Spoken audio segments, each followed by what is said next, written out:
Ang malaking gate ng Whitmore Mansion ay dahan-dahang bumukas, para bang isang lumang bibig na nagbubuga ng malamig na simoy ng hangin. Huminga ng malalim si Grace, pilit na pinapakalma ang sarili. Alam niyang marangya ang pamilya Whitmore, ngunit ang kapaligiran ay tila may lungkot na bumabalot, na parang isang magandang larawan na may lamat. Ang matatayog na pader at malalaking bintana ay nagbigay sa kanya ng pakiramdam ng pagkabihag, hindi ng kapayapaan. Naramdaman niya ang matinding kaba sa kanyang dibdib, isang matinding kaba na nagpapaalala sa kanya ng isang masakit na nakaraan, ang mga huling araw ng kanyang kapatid. Hindi ito normal, hindi ito ang karaniwang kaba na nararamdaman niya sa unang araw ng trabaho. Ito ay isang paalala, isang babala. May mali sa loob ng marangyang mansyon na ito. Bumaba siya mula sa sasakyan. Suot ang kanyang puting uniforme. Isang babaeng may matangkad na tindig at pormal na ngiti ang sumalubong sa kanya. Ito si Victoria Whitmore, ang ginang ng bahay. Ang kanyang nangiti ay hindi umabot sa kanyang mga mata, na parang isang maskara na sadyang ginawa upang itago ang tunay na nararamdaman. Ikaw si Nurse Grace, tama? Tanong ni Victoria, matalimang tingin. Ako si Victoria. Salamat at dumating ka. Talaga namang abala ako sa pag-aasikaso kay Emma. Hindi man lang umimik si Victoria upang mag-alok ng tulong sa kanyang mga bagahe. Pinilit niyang ngumiti si Grace, pero alam niyang peke ang nangiti. Opo ma'am, narito na po ako. Sagot ni Grace, ma'am. Pilit na pinanatiling propesyonal ang kanyang tono. Inihatid siya ni Victoria sa loob. Ang loob ng mansyon ay kasing yaman ng labas. Ngunit maliban sa mga mamahaling kasangkapan at sining, mayroong isang uri ng katahimikan na nakakabingi. Hindi ito katahimikan ng kapayapaan, kundi ng kawalan. Walang tawanan, walang ingay ng mga bata, kahit anino ng isang masayang pamilya. Si Emma ay nasa kanyang silid, mahina ang kanyang katawan, kaya kailangan niya ng agarang atensyon. Paliwanag ni Victoria habang umaakyat sila sa malawak na hagdanan. Mayroon siyang isang bihirang sakit at sinisiguro kong nakakakuha siya ng pinakamahusay na paggamot. Pero napakaraming abala, alam mo na, ang mga papeles sa negosyo ni Daniel. Ang paraan ng kanyang pagsasalita ay tila nagpapahiwatig na ang pag-aalaga kay Emma ay isang abala lamang, hindi isang pagmamahal ng isang ina. Nakarating sila sa silid ni Emma. Isang malaking silid na may malambot na kama, puno ng mga laruan at aklat. Ngunit sa gitna ng lahat ng ito, naroon si Emma. Isang payat na batang babae na nakahiga sa kama, balot ng kumot, maputla ang muka at may malaking kalungkutan sa kanyang mga mata. Sa kabila ng kanyang karamdaman, mayroong kakaibang talino at lalim sa kanyang tingin. Naramdaman ni Grace ang isang kurot sa kanyang puso. Ito ang parehong kurot na naramdaman niya nang huling makita ang kanyang kapatid. Emma, narito ang bagong nurse mo, si Nurse Grace. Sabi ni Victoria, bahagyang itinulak ang balikat ni Grace. Tumingin si Emma kay Grace at sa mga mata ng bata, nakita ni Grace ang takot at isang tahimik na pagmamakaawa. Isang koneksyon ang nabuo sa pagitan nila, na parang dalawang kaluluwa na magkakaugnay sa gitna ng kawalan. Kumusta, Emma? Sabi ni Grace, lumapit at umupo sa tabi ng kama. Kinuha niya ang malambot at payat na kamay ng bata. Ako si Nurse Grace. Sasamahan kita dito. Bahagyang ngumiti si Emma, ang unang tunay na ngiti na nakita ni Grace sa loob ng mansyon. Lumabas sandali si Victoria upang makipag-usap sa isang katulong.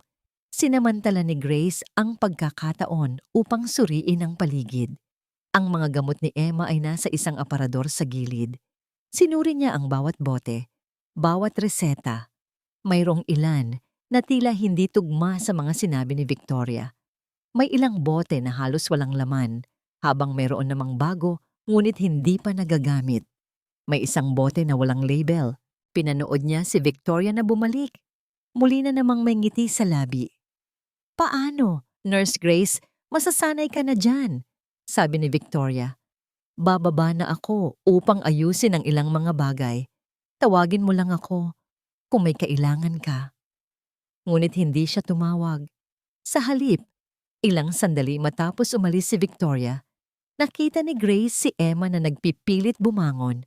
Mayroon siyang isang lumang sketchpad at lapis. Tahimik siyang gumuhit. Lumapit si Grace. Ang iginuhit ni Emma ay nakakapangilabot. Isang babae na may napakagandang mukha.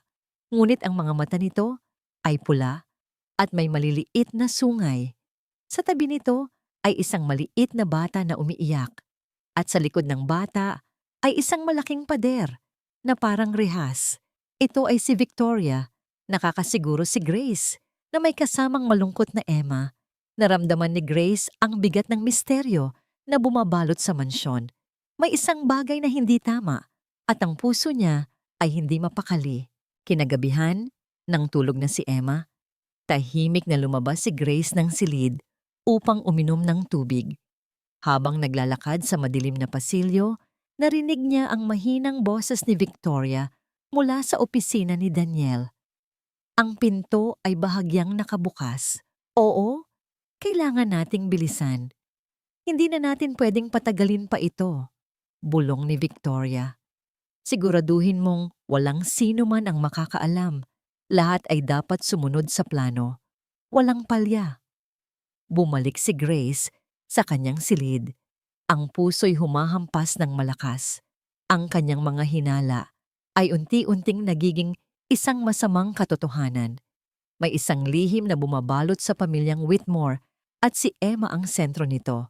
Ang mga salita ni Victoria ay patuloy na umalingaw-ngaw sa kanyang isip. Kinabukasan, ang kaba na naramdaman ni Grace ay hindi nawala. Bagkus ay lalong lumalim. Ang mga salita ni Victoria noong nakaraang gabi ay patuloy na naglalaro sa kanyang isip. Walang sino man ang makakaalam. Lahat ay dapat sumunod sa plano. Anong plano? At bakit kailangang ilihim? Habang inihahanda niya ang almusal ni Emma, napansin niya ang pagdami ng mga gamot na binibigay ni Victoria sa bata. Ilan sa mga ito ay hindi pa niya nakikita noon sa reseta. Ma'am Victoria, pwede po bang makita ang updated na reseta ni Emma? Magalang niyang tanong habang sinusubukan niyang magkunwari na normal lang ang kanyang pagtatanong. Ngumiti si Victoria, ngunit may bahid ng pagkairita sa kanyang mga mata. Ay Grace, hindi na kailangan. Ako na ang bahala dyan. Ang mga doktor ay madalas na nagpapalit ng prescription at alam ko kung ano ang pinakamabuti para kay Emma. Ang sagot na yon ay lalong nagpakaba kay Grace. Isang professional na nurse, alam niyang ang pagbabago ng gamot ng walang malinaw na reseta ay mapanganib. Ngunit wala siyang magawa, kundi ang sundin ang utos. Sa tanghali, habang natutulog si Emma, sinamantala ni Grace ang pagkakataon. Dahan-dahan siyang naglakad patungo sa opisina ni Daniel na madalas na iniiwang bukas. Alam niyang risky, pero kailangan niyang makahanap ng ebidensya. Nakita niya ang desk ni Daniel, puno ng mga papeles at dokumento. Ang kanyang mata ay napako sa isang folder na may nakasulat na Emma's medical records. Sa loob, nakita niya ang mga reseta at test results. Maraming discrepancies sa mga nakikita niya ngayon sa bahay at sa mga nakasulat sa records. May mga gamot na nakalista na hindi binibigay kay Emma at may mga gamot naman na binibigay kay Emma na wala sa records. Bigla, narinig niya ang tunog ng pagbukas ng pinto. Mabilis niyang isinara ang folder. Pumasok si Daniel na may hawak na isang basong tubig. Mukha siyang pagod at balisa. Nurse Grace, anong ginagawa mo dito? Tanong ni Daniel. May bahid ng pagtataka sa boses. Sir Daniel, mabilis na sagot ni Grace. Naghahanap lang po ako ng pen. Nawawala po kasi ang ballpen ko. Nagkatinginan sila sandali. Tiningnan siya ni Daniel ng matalim, ngunit ang kanyang mga mata ay puno ng lungkot. Sige Nurse Grace, ang dami kong iniisip ngayon. Sana maintindihan mo. Opo, Sir Daniel. Pasensya na po kung nakasagabal ako. sabi ni Grace at dahan-dahang lumabas. Sa gabi, hindi makatulog si Grace. Ang kanyang isip ay gumagana ng mabilis. Kailangan niyang maging maingat. Nagpasya siyang kausapin ang matagal ng katulong sa bahay, si Manang Sonia, na tila may alam sa mga kaganapan sa mansyon. Nagkita sila sa kusina habang naghahanda si Grace ng gatas para kay Emma. Manang Sonia, matagal na po ba kayo dito? Tanong ni Grace, sinubukan niyang maging kaswal. Naku, oo, Ineng. Simula pa nang ipanganak si Emma, sagot ni Manang Sonia habang nagpupunas ng lamesa. Nakita ko kung paano lumaki ang batang yan. Sayang. Paano po ba si Ma'am Victoria? Tanong ni Grace, dahan-dahan. Mahal po ba niya si Emma? Biglang tumigil sa pagpupunas si Manang Sonia. Tiningnan niya si Grace ng seryoso at ang kanyang mga mata ay may bahid ng takot. Ineng, huwag kang masyadong magtanong. Alam mo, mas mabuti kung mananahimik ka na lang. Pero Manang Sonia, may mga bagay po kasi akong napapansin. Sa mga gamot ni Emma, mabilis na pinutol ni Manang Sonia ang kanyang sinasabi. Huwag kang makialam, Ineng. Simula nang dumating si Ma'am Victoria, maraming nagbago. Hindi na katulad ng dati, si Sir Daniel bulag. Hindi niya nakikita ang mga nangyayari. Ang pagtanggi ni Manang Sonia na magsalita ay lalong nagpatibay sa hinala ni Grace. Mayroong isang malaking lihim na itinatago sa bahay na ito. Kinagabihan, habang patungo sa kanyang silid, nakita ni Grace si Victoria na patagutagong lumabas ng mansyon. Mayroon siyang isang maliit na bag at nakasuot ng madilim na damit.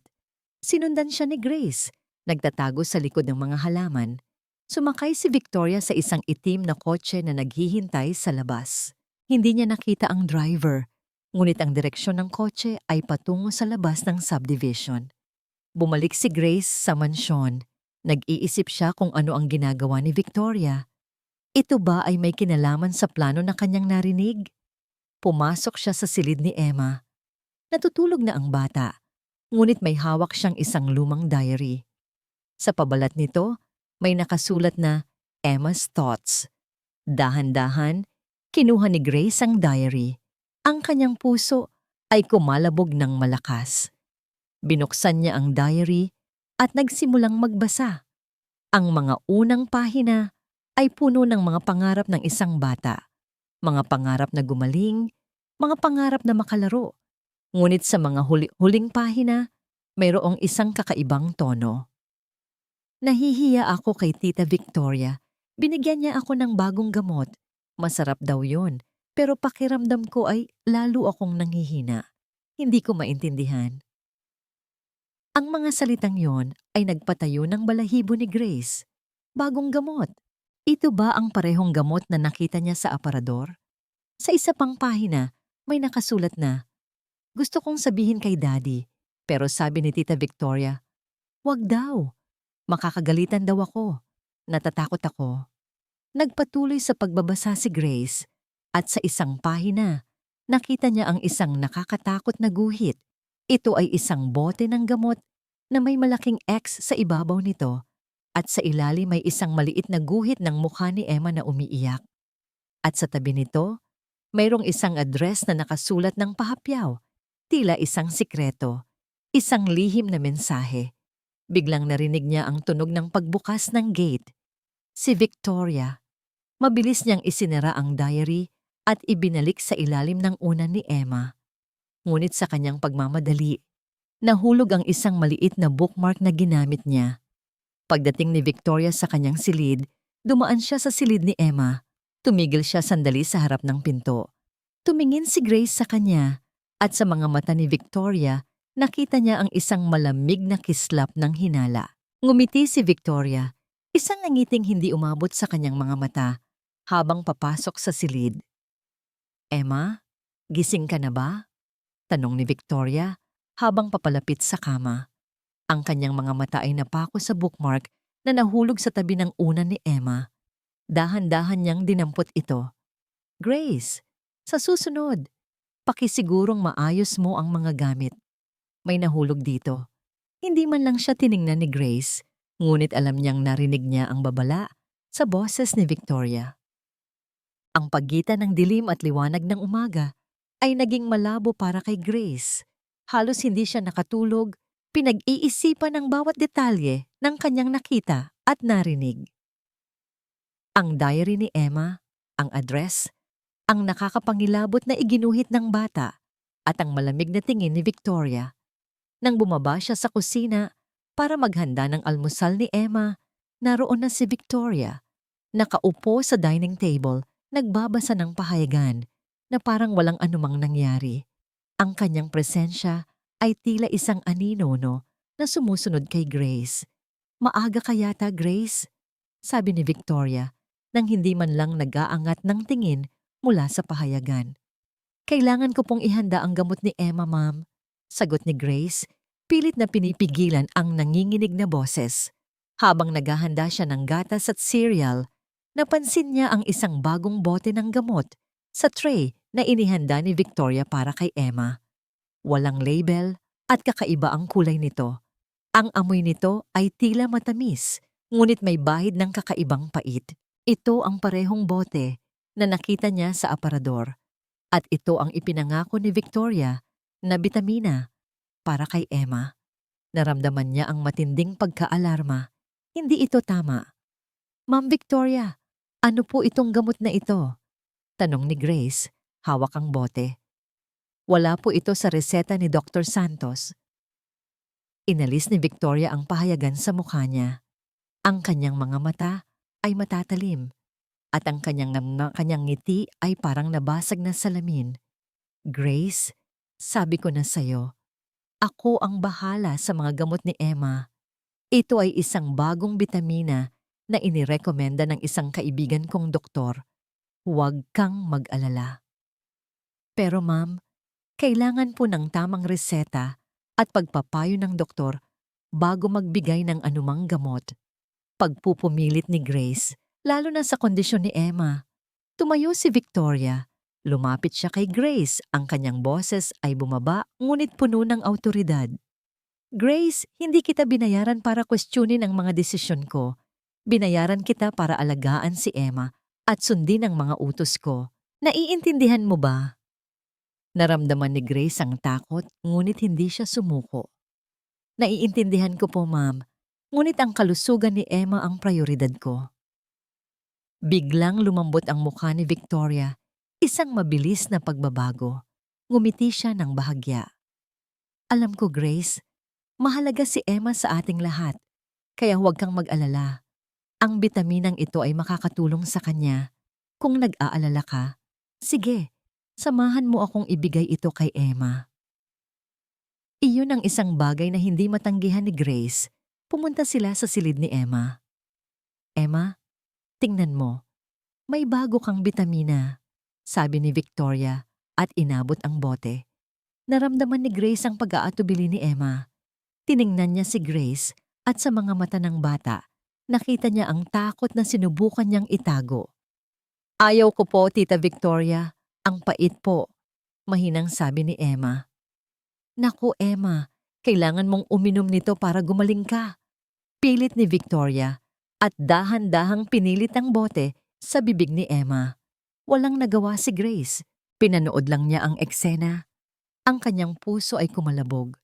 Nang matapos, umubo si Emma at ang kanyang mukha ay lalong pumutla. Nang umalis si Victoria, sinamantala ni Grace ang pagkakataon. Kinuhanan niya ng litrato ang bote ng gamot gamit ang kanyang cellphone, kasama ang address na nakasulat sa diary ni Emma. Nang sumunod na oras, habang si Emma ay natutulog, muling sinuri ni Grace ang address na nakasulat sa diary. Ginamit niya ang kanyang cellphone upang hanapin ito. Ito ay isang liblib na klinika na may reputasyong masama na iniuugnay sa mga alternatibong paggamot at di umano'y mga kaso ng maling paggamot. Ito ang parehong klinika na may kinalaman sa pagkawala ng kanyang kapatid. Ang galit ay bumalong sa kanyang dibdib. Hindi ito aksidente, ito ay isang plano. Sa hapon, habang si Daniel ay abala sa kanyang opisina, Naglakas loob si Grace na lapitan siya. Sir Daniel, may mahalaga po akong sasabihin sa inyo, sabi ni Grace. Ang kanyang boses ay nanginginig. Ano iyon, Nurse Grace? Tanong ni Daniel. Tiningnan siya. Mukha siyang pagod at balisa. Tungkol po ito kay Emma. At kay Ma'am Victoria. Diretsong sabi ni Grace. Ikinuwento niya ang tungkol sa bagong gamot, ang kakaibang address, at ang mga hinala niya tungkol sa koneksyon ni Victoria sa isang pekeng doktor at ang mga inconsistencies sa medical records ni Emma. Nurse Grace, anong sinasabi mo? Galit na sabi ni Daniel. Iniinsulto mo ang asawa ko. Mahal na mahal ni Victoria si Emma. Hindi po, Sir Daniel, pakinggan niyo po ako.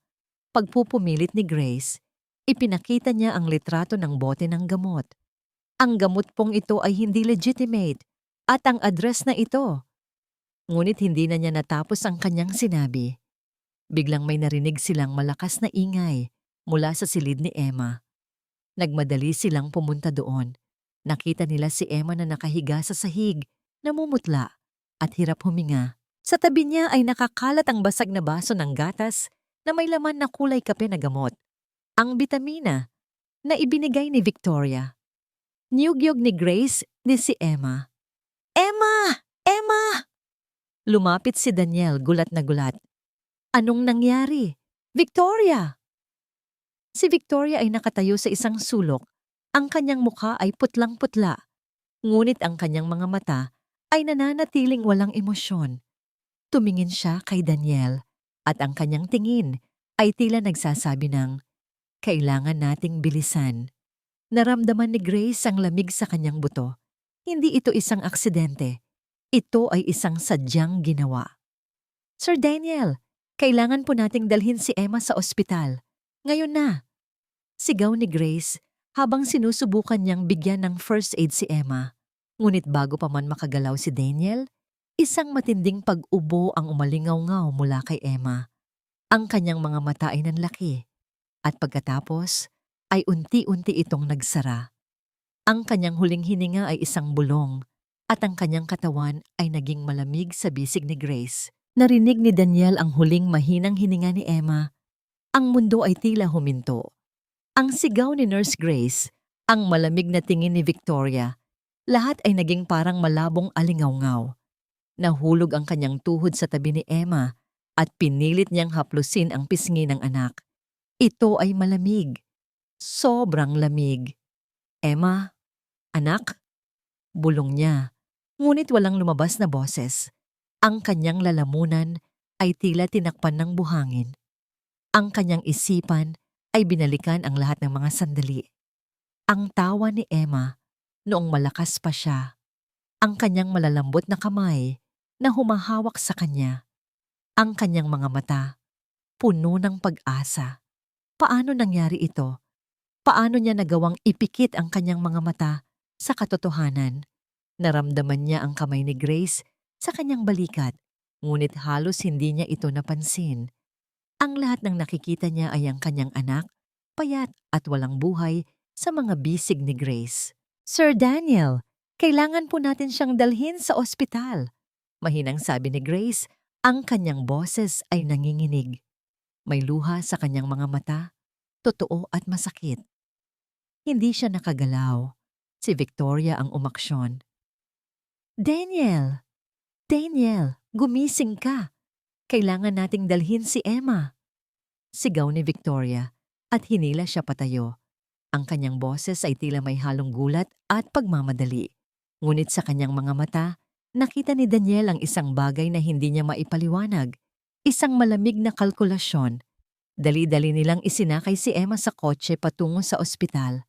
Sa buong biyahe, hinawakan ni Daniel ang malamig na kamay ni Emma. Pilit na umaasa nagigising siya na isang masamang panaginip lang ang lahat. Ngunit ang bawat kilometro ay lalong nagpakumpirma sa malagim na katotohanan. Pagdating sa ospital, mabilis na tinakbo ng mga doktor si Emma sa emergency room. Ngunit huli na ang lahat. Ilang minuto lang ang lumipas, lumabas ang doktor na may malungkot na balita. I'm sorry, Mr. Whitmore. We did everything we could. Hindi na po kinaya ng katawan ni Emma. Bumagsak ang mundo ni Daniel, ang kanyang anak, ang huling piraso ng kanyang pamilya, ay nawala na. Ang sakit ay mas malalim pa sa pagkawala ng kanyang unang asawa, ang ina ni Emma. Noon, labis siyang naniniwala na sinubukan niya ang lahat. Ngayon, may bumubulong sa kanyang isip, isang tanong na ayaw niyang pakinggan. Naramdaman niya ang yakap ni Victoria. Daniel, mahal ko. Nandito lang ako. Malalagpasan natin ito. Bulong ni Victoria. Ngunit sa halip na ginhawa, lalo siyang nairita. Ang yakap ni Victoria ay tila walang laman.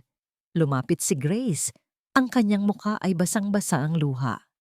I'm so sorry, Sir Daniel. Sabi niya. Ang kanyang boses ay halos hindi marinig. Sa kanyang mga mata, nakita ni Daniel ang isang lalim ng kalungkutan na katulad ng kanyang nararamdaman, isang bagay na hindi niya nakita sa mga mata ni Victoria. Sinubukan ni Grace na lapitan si Daniel, tila may sasabihin. Sir Daniel, yung tungkol po sa mga gamot at ang diary ni Emma. Ngunit pinutol siya ni Daniel puno ng galit at sakit. Grace, tama na. Huwag mo nang dagdagan ang sakit ko. Ang anak ko ang nawala. Hindi ito ang panahon para sa mga kung ano-anong hinala mo. Bumalik sa silid si Grace. Ang kanyang mga balikat ay nakayuko. Sa mga sumunod na araw, tila isa siyang bangkay na lumalakad. Ang mansyon ay naging mas tahimik pa. Ang bawat sulok ay tila nagsasabi ng pangalan ni Emma. Ang bawat laruan, ang bawat aklat, ay nagpapaalala sa kanya ng kanyang anak. Ginugol niya ang oras sa silid ni Emma. Hawak ang mga bagay ng anak. Nakita niya ang isang lumang sketchpad ni Emma. Binuksan niya ito. Puro mga larawan ng bulaklak, araw, at maliliit na hayop. Ngunit sa huling pahina, nakita niya ang isang nakakapangilabot na iginuhit. Isang bote na may malaking X at ang address na minsan nang nabanggit ni Grace. Ito ang parehong address na nasa diary. Kinuha niya ang diary ni Emma. Ito ay lumang-luma na, puno ng mga sulat kamay ng kanyang anak. Nabasa niya ang huling entry. Natatakot ako. Ang sakit ng tiyan ko, sabi ni Tita Victoria.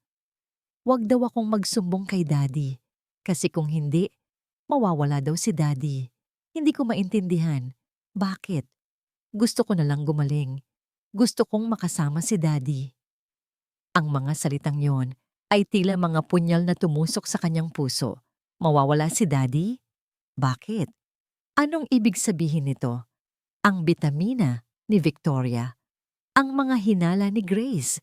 Nagsimulang magduda si Daniel. May mali. Talagang may mali. Napako ang kanyang tingin sa isang pahina kung saan may nakakabit na maliit na sticker. Ito ay isang larawan ng isang maliit na bote na kulay asul. At sa tabi nito ay may nakasulat na pahapyaw. Not for Emma, ex-Victoria. Ang kanyang kamay ay nanginginig. Ang mga hinala ni Grace ay nagsimulang magkaroon ng kaganapan sa kanyang isip. Ang kanyang anak ay pinagtataguan ng isang lihim. At ang lihim na iyon ay may kinalaman sa kanyang asawa, si Victoria. Ang mga araw matapos ang libing ni Emma ay tila lumipas ng napakabagal. Puno ng matinding kalungkutan. Ang mansyon ay lalong naging tahimik, ngunit para kay Grace, ang katahimikan na yon ay may dalang libu-libong tinig, mga tanong na humihingi ng sagot. Ang mukha ni Daniel ay balot ng pighati at halos hindi siya lumalabas ng kanyang silid. Si Victoria naman, tila mas mabilis nakabangon. Habang si Daniel ay nagluluksa, nakita ni Grace si Victoria na abala sa pakikipag-usap sa isang abogado sa telepono. Madalas na binabanggit ang mga papeles ng mana at ari-arian. Ang kanyang boses ay malambing, ngunit may bahid ng pagmamadali, na tila may isang mabigat na pasanin siyang gustong alisin. Para kay Grace, ito ay nagpapatunay lamang ng kanyang hinala. Hindi makakain ng maayos si Grace, hindi siya makatulog. Ang mga mata ni Emma, puno ng takot at pagmamakaawa bago siya mawala, ay patuloy na bumabalik sa kanyang isip. Ang pangako niya sa sarili na aalamin ang katotohanan ay lalong lumalakas. Alam niyang masakit para kay Daniel ang lahat, ngunit hindi niya maaaring hayaan na manatiling nakabaon ang katotohanan. Sinubukan niyang kausapin si Daniel muli. Nakita niya itong nakaupo sa silid ni Emma, hawak ang diary ng bata, ang kanyang mga mata ay walang buhay. Sir Daniel, mahina niyang tawag at lumapit. Kumusta po kayo? Nag-angat ng tingin si Daniel, ngunit ang kanyang mga mata ay nanatiling malayo. Grace, nawala si Emma. Nawala na ang lahat. Naramdaman ni Grace ang pighati sa boses ni Daniel, ngunit hindi siya maaring sumuko. Alam ko pong masakit, Sir Daniel, pero kailangan po nating hanapin ang katotohanan. Narinig ko po ang sinabi ninyo tungkol sa diary ni Emma. Biglang bumalik ang galit sa mga mata ni Daniel. Grace, sabi ko na sa'yo, tama na. Hindi na ngayon ang panahon para sa mga ganoong bagay. Kailangan ko lang ng katahimikan. Ibinagsak niya ang diary sa kama. Napayuko si Grace. Alam niyang hindi pa handa si Daniel. Ngunit ang diary ni Emma ay nandoon. Nang umalis si Daniel ng silid, dahan-dahang lumapit si Grace sa kama. Kinuha niya ang diary ni Emma. Ang pahina na may nakakabit na sticker ng bote ng gamot ay bukas. Binasa niya muli ang mga huling sulat ni Emma. Ang bawat salita ay tila isang yak.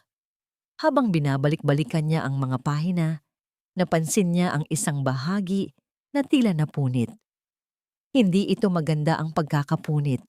Tila pinilit itong alisin. Kung ito ay mahalaga, bakit ito aalisin ni Emma? O may iba pang kumuha nito? Napatingin siya sa paligid ng silid ni Emma. Ang lahat ay nakalagay sa ayos, maliban sa isang sulok kung saan nakatumpok ang ilang lumang laruan. Lumapit siya doon. May isang lumang bibe na laruan. Medyo punit na ang isang tahi. Si Emma ay mahilig sa mga laruang may mga lihim na tago. Naalala niya ang isang laro na minsan niyang nilalaro kasama ang kanyang kapatid, kung saan nagtatago sila ng mga lihim sa loob ng mga laruan. Dahan-dahan niyang sinuri ang bibe. Pinindot niya ang bawat bahagi. At doon, sa ilalim ng pakpak, nakita niya ang isang maliit na tahi na tila bagong tahi. Maingat niyang binuksan ito. Sa loob, may nakita siyang isang maliit na nakatuping papel. Ang kanyang puso ay kumalabog ng malakas. Binuksan niya ang papel. Ito ay isang pahina mula sa diary ni Emma. Ito ang napunit na pahina. May nakasulat dito ng mga numero at letra na tila isang code. Sa ilalim ng code, mayroong nakaguhit na maliit na bote na kulay asul. Ang parehong bote na nasa sticker sa diary at sa tabi nito ay may nakasulat na Victoria. Naramdaman ni Grace ang pagtaas ng kanyang balahibo. Ito na! Ito na ang ebidensya na kailangan niya. Ang mga numero at letra ay tila isang kombinasyon ng account number at website address. Kailangan niyang i-decode ito. Alam niyang hindi ito madali. Ngunit meron siyang kaibigan na bihasa sa mga ganitong bagay. Mabilis niyang nilisan ang silid ni Emma. Hawak ang maliit na papel. Kailangan niyang maging maingat. Kailangan niyang lumabas ng mansyon nang hindi napapansin ni Victoria. Nang makalabas siya, nagpunta siya sa isang coffee shop sa bayan. Kinontak niya ang kanyang kaibigan, si Ben, na dating nagtatrabaho sa isang cybersecurity firm. Ben, kailangan ko ang tulong mo, sabi ni Grace sa telepono. Ang kanyang boses ay mahina. May isang bagay akong natuklasan na may kinalaman sa isang kaso ng lisyang paggamot at panloloko sa pamilya Whitmore. Ipinadala niya ang litrato ng code kay Ben. Pagkalipas ng ilang oras, tumawag si Ben. Grace, tama ang hinala mo, sabi ni Ben. Ang kanyang boses ay seryoso. Ito ay isang bank account number at ito ay nakalink sa isang offshore account. At ang pangalan? Victoria Whitmore. Ang kanyang puso ay lumubog. Tama siya. Gaano kalaki ang laman? Tanong ni Grace, halos hindi makahinga. Higit sa 50 milyong piso, sagot ni Ben. At ang pinagtataka ko, Grace, ay ang mga transaction date. May mga malalaking halaga na inilipat ilang araw bago mawala si Emma. Nanginginig ang mga kamay ni Grace, 50 milyong piso. At ilang araw bago mawala si Emma. Ang lahat ng piraso ng puzzle ay unti-unting nabubuo sa kanyang isip. Bumubuo ng isang nakakapanindig balahibong larawan ng pagtataksil at kasakiman. Hawak ni Grace ang papel na may detalye ng offshore account ni Victoria. Ang bawat numero at letra ay tila bumubulong ng kasamaan, 50 milyong piso. At ang tiyempo ng paglilipat ng pera ay nakakapanindig balahibo. Ilang araw bago binawian ng buhay si Emma. Hindi na ito maaaring basta aksidente o nagkataon. Ito ay malinaw na ebidensya ng isang krimen. Kailangan niyang kausapin si Daniel. Sa kabila ng pagtanggi nito na makinig noon, alam niyang ito ang tamang oras. Nadatnan niya si Daniel sa opisina, nakaupo sa kanyang upuan, nakatulala sa bintana. Ang kanyang mukha ay balot pa rin ng matinding lungkot at pagsisisi. Sir Daniel, mahina niyang tawag, at lumapit. Ipinatong niya ang papel sa mesa. Kailangan niyo pong tingnan ito. Tumingin si Daniel sa papel, pagkatapos ay sa kanya. Ang kanyang mga mata ay nanliit. Ano na naman ito, Grace? Hindi pa ba sapat ang sakit na nararamdaman ko? Ginagawa mo akong baliw. Hindi po, Sir Daniel. Ito po ay patunay. Pilit ni Grace. Ang kanyang boses ay puno ng pakiusap. Ito po ang detalye ng bank account ni Ma'am Victoria sa ibang bansa. Mayroon pong halos 50 milyong piso at ang mga transaksyon ay ilang araw bago po nawala si Emma. Kinuha ni Daniel ang papel. Binasa niya ito at unti-unting kumunot ang kanyang noo. Hindi ito totoo. Imposible. Si Victoria? Bakit niya gagawin yan? Sir Daniel, alam kong mahirap paniwalaan, pero ang mga datos ay hindi nagsisinungaling. Mariin ni Grace, ang perang ito ay sapat na panggamot kay Emma ng ilang beses. Ngunit, sa halip na gamitin sa kanya, inilipat ito sa isang lihim na account. Tumayo si Daniel, galit na galit. Grace, sapat na! Iniinsulto mo ang asawa ko. Alam mo ba kung gaano kami kamahal ni Victoria sa isa't isa? Siya ang nagbigay sa akin ng lakas. Nang mawala ang ina ni Emma, siya ang nagpuno sa kawalan ko. Narinig ni Grace ang sakit sa boses ni Daniel. Hindi lang pera ang problema, kundi ang pagtataksil ng isang taong pinagkakatiwalaan niya ng buo. Sir Daniel, naiintindihan ko po ang sakit ninyo, sabi ni Grace, malumanay, ngunit matatag. Ganoon din po ang naramdaman ko nang mawala ang kapatid ko. Hindi rin po namin inakala na ang mga taong dapat naming pagtiwalaan ang siyang magtataksil sa amin. May isang sindikato po na nangako ng paggaling, pero puro pera lang ang nasa isip nila. Nawalan po kami ng lahat. Hanggang sa unti-unti po kaming nalugmok sa kahirapan, habang ang kapatid ko naman ay unti-unting nawalan ng pag-asa at tuluyan nang namaalam. Tumingin si Daniel kay Grace. Sa unang pagkakataon, tila may nakita siyang koneksyon sa kanyang sakit. Ang pagkabigo at kalungkutan sa mga mata ni Grace ay hindi malabong bersyon ng kanyang sarili. Nawala ang kapatid ko dahil sa maling paggamot at panloloko. Sir Daniel, patuloy ni Grace, ang sakit po, sir, na isipin na ang mga taong dapat magligtas ay sila pa ang magpapahamak. Kaya po, narito ako ngayon. Hindi po ako titigil hanggat hindi ko nalalaman ang buong katotohanan para kay Emma. Umupo si Daniel. Ang kanyang galit ay unti-unting napalitan ng pagkalito at pagdududa. Sino ba si Victoria Grace? Akala ko kilala ko siya. May hinala po akong may koneksyon si Ma'am Victoria sa isang Dr. Dela Cruz, Sir Daniel, sabi ni Grace. Siya po ang pangalan na paulit-ulit na lumalabas sa mga lumang kaso ng medikal na panloloko na ni-research ko. At tila may kaugnayan din siya sa address na nakita ko sa diary ni Emma. Nagsimulang magtanong si Daniel, hindi nagalit, kundi puno ng takot. Pero paano? Bakit? Anong pakay niya kay Emma? Ang pinakamalaking hinala ko po, Sir Daniel, ay ang mana ni Emma, sabi ni Grace. Narinig ko po si Ma'am Victoria na binabanggit ang mga papeles ng mana sa telepono. May kinalaman po ito sa ari-arian ng pamilya ninyo. Sa mga sumunod na oras, nagtulungan sila.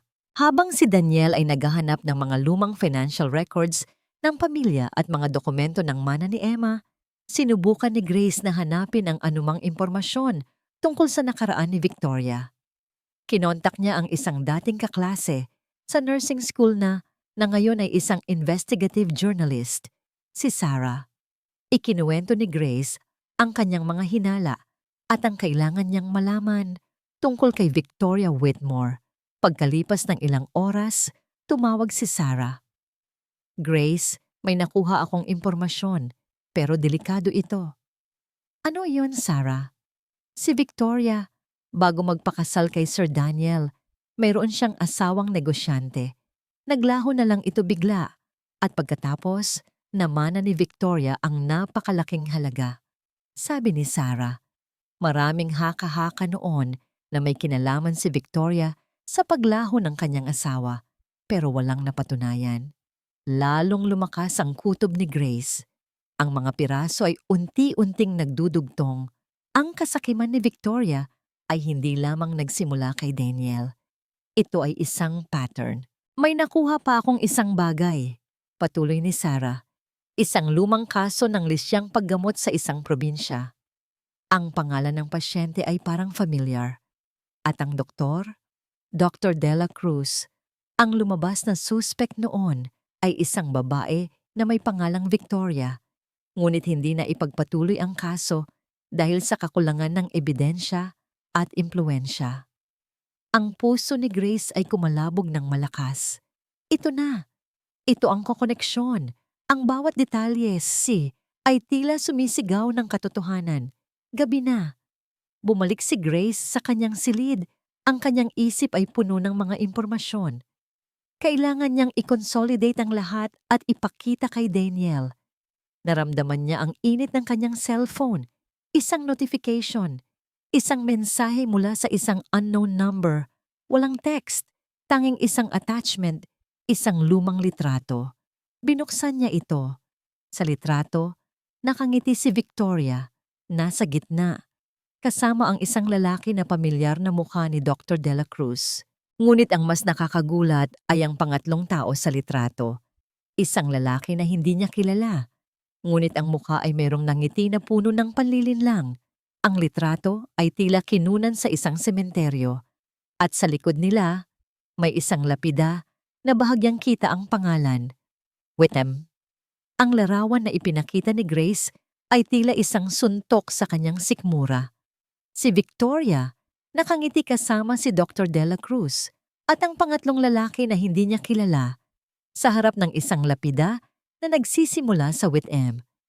Ibig sabihin, alam ni Victoria ang nakaraan ng kanyang pamilya bago pa man niya makilala. At ang mga hinala ni Grace, unti-unting nagiging isang masakit na katotohanan.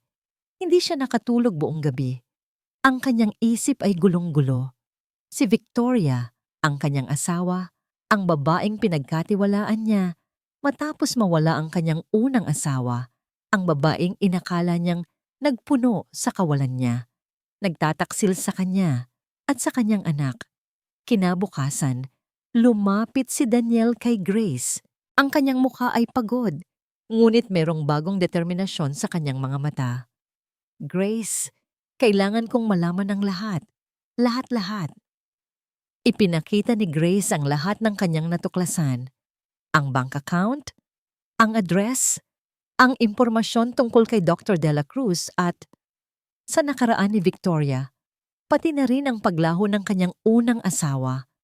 Ang bawat salita ni Grace ay tila isang malaking pako na tumutusok sa kanyang puso. Ang pagkabigo at galit ay bumalong sa kanyang dibdib. Hindi na ako magpapabulag pa, sabi ni Daniel. Matigas ang boses. Kung may kinalaman si Victoria dito, pagbabayaran niya. Gamit ang impormasyon ni Grace, nag-umpisa si Daniel sa kanyang sariling imbestigasyon. Nag-hire siya ng pribadong investigador na kilala niya. Isang taong pinagkakatiwalaan niya sa loob ng maraming taon. Ibinigay niya ang lahat ng mga clue, ang pangalan ni Dr. De La Cruz, ang address, at ang mga detalye ng offshore account. Makalipas ang ilang araw, dumating ang tawag mula sa kanyang investigador. Ang boses nito sa telepono ay seryoso. Mr. Whitmore, tama po ang hinala ninyo. Si Dr. De La Cruz ay isang impostor. Ang tunay na pangalan niya ay Victor Corpuz, isang dating medical assistant na natanggalan ng lisensya dahil sa panloloko. May mga kaso po siya ng medical fraud na nakabimbin sa ibang bansa, sabi ng investigador. Ang kanyang puso ay kumalabog ng malakas. Paano naman si Victoria? Marami po siyang lihim, sir, patuloy ng investigador. Ang una niyang asawa, si Mr. Richard Gomez, ay naglaho ng misteryoso makalipas ang 1 taon ng kanilang kasal. Namana po ni Mrs. Victoria ang lahat ng kanyang ari-arian. Walang nakitang foul play noon, pero may mga nagsasabing hindi natural ang kanyang paglaho. May kinalaman din po siya sa ilang financial scam sa iba't ibang bansa. Nagsisimulang bumuo ang buong larawan sa isip ni Daniel. Ang kasakiman ni Victoria ay hindi lamang sa kanya at kay Emma. Ito ay isang pattern, isang kaso ng serial exploitation. Ang pinakamasakit na bahagi ay nang matanggap niya ang forensic report ng mga sample ng gamot na nakuha ni Grace mula sa silid ni Emma. Ang ulat ay nagkukumpirma. Ang mga gamot ni Emma ay sinadya na manipulahin. Mayroong mga sangkap na hindi dapat naroroon at ang dosage ay sinadya na baguhin upang lalong makapinsala sa katawan ng isang mahinang bata. Bumagsak ang kanyang mga tuhod sa sahig ng kanyang opisina. Ang kanyang anak, ang inosenteng si Emma, ay pinatay. Hindi sa sakit, kundi sa kasakiman. At ang kanyang asawa, ang babaeng pinakasalan niya, ang siyang pumatay. Siya, si Daniel, ay bulag. Bulag siya sa kasamaan. Ang lahat ng pagmamahal na akala niya'y ibinibigay ni Victoria, ang lahat ng suporta na ibinigay nito sa kanya, ay isang malaking kasinungalingan.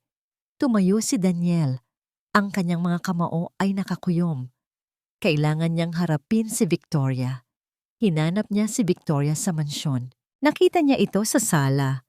Nakaupo ng mahinahon, nagbabasa ng magazine. Victoria! Sigaw ni Daniel. Ang kanyang boses ay puno ng galit at pighati. Nag-angat ng tingin si Victoria. Ang kanyang mukha ay nanatiling kalmado, isang maskara ng inosensya. Daniel, bakit ka sumisigaw? May problema ba? Inihagis ni Daniel ang mga dokumento sa mesa. Ang bank statements, ang report ng investigador, ang forensic report. Huwag kang magkunwari, Victoria. Alam ko na ang lahat. Ang offshore account mo, ang mga gamot ni Emma, ang nakaraan mo, ang paglaho ng asawa mo, lahat ng iyan. Biglang nawala ang maskara sa mukha ni Victoria. Ang kanyang mga mata ay nanliit at isang malamig na ngiti ang sumilay sa kanyang mga labi.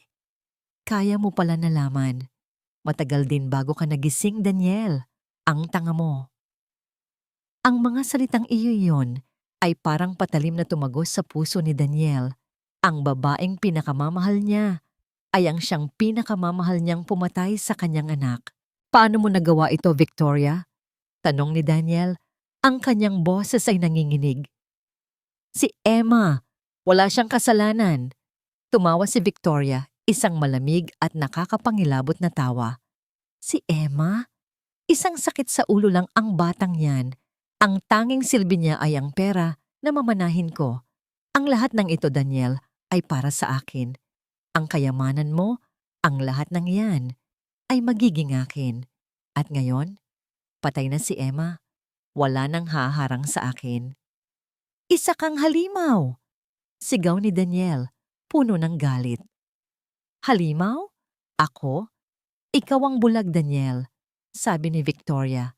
Ang kanyang boses ay tila bumaba. Kinuha ko lang ang dapat ay akin. Sa tingin mo ba ay hindi ko alam ang lahat ng kahinaan mo? Ang pagkawala ng asawa mo? Ang guilt mo? Ginamit ko ang lahat ng iyan. At ikaw, naloko. Lahat ay plinano ko. Lahat. Tumayo si Victoria. Tumingin siya kay Daniel na may panunuya. Sa tingin mo ba ay may magagawa ka? Lahat ng ebidensya ay itinago ko. Ang lahat ng koneksyon ay dahan-dahan kong pinutol. At ngayon, wala ka nang magagawa. Patay na si Emma at mawawala sa iyo ang lahat. Napakuyom ang kamao ni Daniel. Hindi, hindi ko hahayaan. Hahayaan mo, Daniel. Kung hindi, ikaw ang mawawalan. Sabi ni Victoria. Ang kanyang mata ay kumislap sa kasamaan. Masyado kang huli. Sa ngayon, ako ang panalo. Biglang tumalikod si Victoria. Naglakad siya patungo sa pinto. Ang kanyang hakbang ay matatag at walang bahid ng pagsisisi. Hindi ka makakatakas, Victoria. Sigaw ni Daniel. Lumingon si Victoria.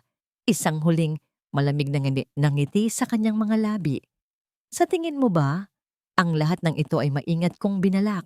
Maaring alam mo na ang katotohanan, ngunit wala kang anumang ebidensya na hawak mo para ako ay mapanagot. Patay na si Emma at mawawala sa iyo ang lahat. Mabilis siyang lumabas ng mansyon at narinig ni Daniel ang tunog ng kotse na mabilis na humaharurot palayo. Ang tunog ng humaharurot na kotse ni Victoria ay nanatiling umalingaw-ngaw sa hangin. Naiwan si Daniel. Nakatulala. Ang muka ay balot ng matinding gulat at pighati. Bumagsak siya sa sofa. Ang kanyang mga kamay ay nanginginig. Ang kanyang mundo ay gumuho sa isang iglap. Hindi lang nawala si Emma, kundi ang babaeng pinagkatiwalaan niya ay naging halimaw pala. Lumapit si Grace kay Daniel. Ang kanyang puso ay kumikirot sa nakikita niyang sakit sa mata ng lalaki. Ito ang sakit na naramdaman niya noong nawala ang kanyang kapatid. Ang sakit ng pagtataksil ng mga pinagkakatiwalaan. Sir Daniel, bulong niya at dahan-dahang umupo sa tabi nito. Hindi niyo po kasalanan. Nag-angat ng tingin si Daniel. Ang kanyang mga mata ay walang buhay. Kasalanan ko, Grace. Ako ang nagbulag-bulagan. Ako ang nagtiwala sa kanya. Kung nakinig lang ako sa iyo, kung hindi lang ako naging tanga. Umiling siya. Ang kanyang tinig ay nauwi sa hikbi. Patay na si Emma at hindi ko siya naipagtanggol. Sinubukan ni Grace na aliwin siya, ngunit alam niyang walang salita ang makakapagpagaan ng kanyang nararamdaman sa sandaling iyon. Ang tanging magagawa niya ay ang manatili sa tabi niya.